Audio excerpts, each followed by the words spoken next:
Hey everybody, it's Brooke with the Buttered Home and welcome to my messy kitchen. Tonight we are sharing with you an old delicious favorite. This is our Christmas Eve shortbread cookies. Making cookies with my girls has been a tradition from years gone by, and we're going to share with you one of our favorite easy, only 30-minute rest time shortbread cookies that we like to decorate with all kind of sprinkles and such. So let's get started.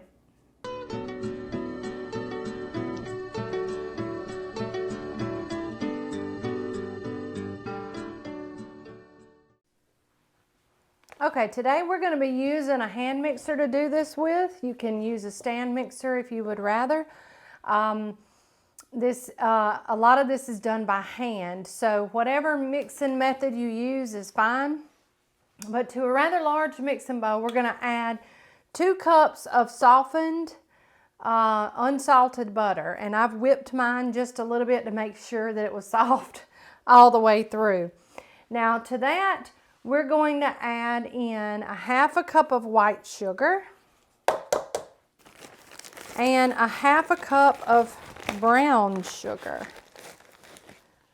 Okay, and those go right in with the butter. We're going to cream all this together, but we're going to add in about 1/3 tablespoon of vanilla before we do that.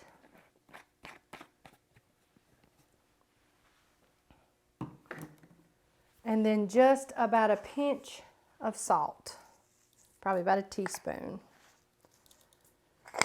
We're going to cream all this together until it's nice and combined.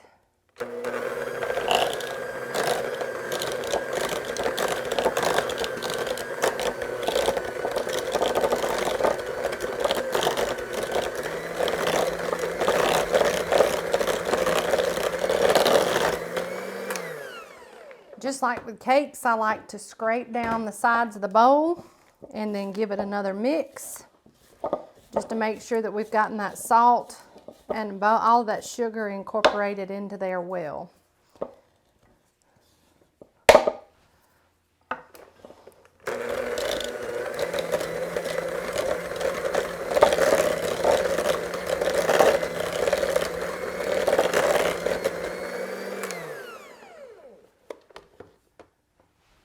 All right, now we've got a total of 4 1/3 cup of plain flour, but I have reserved a cup of it because we're going to knead this dough when we're done. So we're going to add in about 3 1/2 cups of that flour right now. And anytime you add flour, start mixing on a low speed, otherwise you'll make a mess. Then I gradually increase my speed.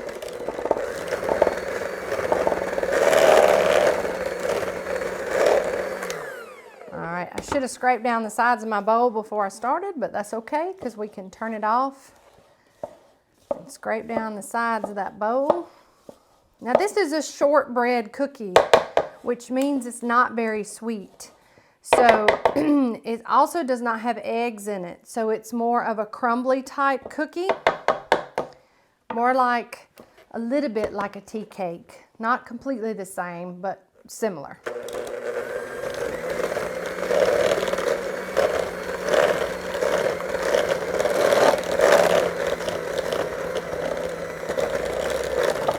Okay, I can tell, see how it's starting to kind of come together?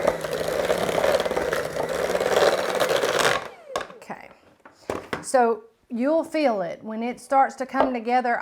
It's no longer crumbly and it starts to become more cohesive. So now we are just going to get just a little bit of that flour. It calls for a cup to be reserved, but that's just so you'll have plenty.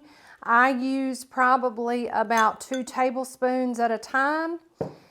And then we're going to knead this dough for about 5 minutes. Now, if you have a stand mixer with a kneading attachment on it or a dough hook, that's fine. You can use that.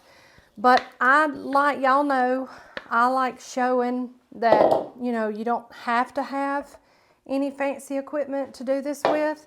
If you have fancy equipment and want to use it, that's fine. But we just sparingly touch the top of that dough.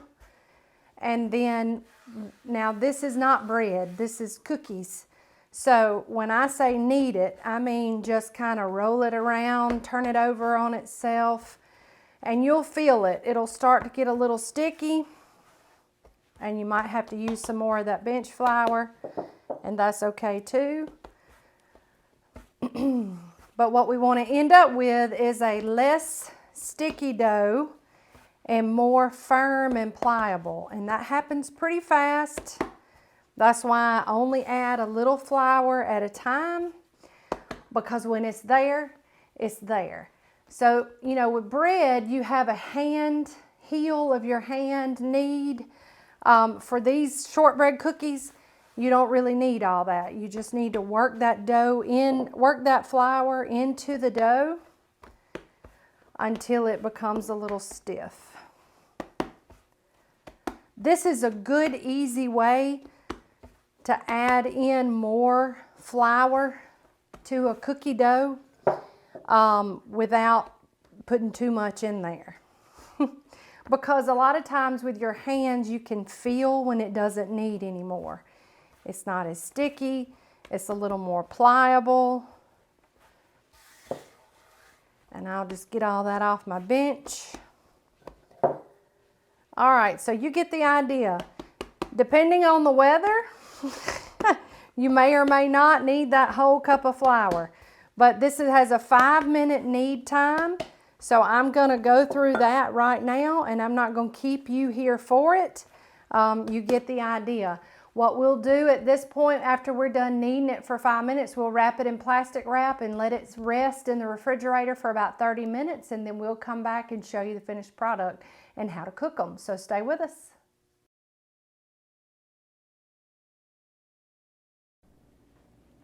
Okay, we have finished our 30-minute chill time, and I have just taken these out of the fridge. And I failed to mention, I keep this dough either in halves or in thirds. So I've got just a half here because I did a small portion, and I just press them out. And you can do one of two things here. You can use a cookie cutter and cut out what you want, or you can simply pinch off. And I like just to roll them in a ball and then just lightly press them down, because I like a traditional round shortbread cookie. And then I have a sheet pan over here fitted with some parchment paper, and we're just gonna put these cookies on there. And if they get a little sticky, that's why I've got some flour up here. And I can reshape them. I think one of the most beautiful things about homemade shortbread cookies is their irregular shape. So if you want to cut them out, that's fine. But we try to show y'all how to do things without a bunch of fancy equipment. And that's what we're doing here, is we're just pinching these off and picking up a little bit of that dough just to keep them from sticking to our hands. And then just flattening them out in the heel of our hand, and then just popping them onto our prepared sheet pan.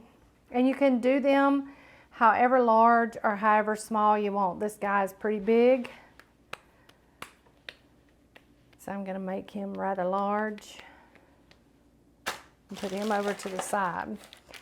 Now I've got them spaced out all nice, and I'm using a small sheet pan. And then we're just going to dust these with some sprinkles. And if you wanted to, during the kneading process, if you wanted pecan shortbread cookies, you could add in some chopped pecans. Big D likes them plain. Or you could even pop a pecan on the top if you wanted to. So these will go into a 325-degree oven for 15 to 20 minutes. Then we'll cool them on a wire rack. We'll come back and show you how perfect they are, so y'all stay with us. Our cookies are done. They are fresh out of the oven. I made about a dozen before I came back to film. And I have done a couple of different things. I've hand rolled some out so that you could see how pretty they are. They're just a simple cookie. And then I have cut some out with a small round cookie cutter and a small Christmas tree shaped cookie cutter and put the sprinkles over them.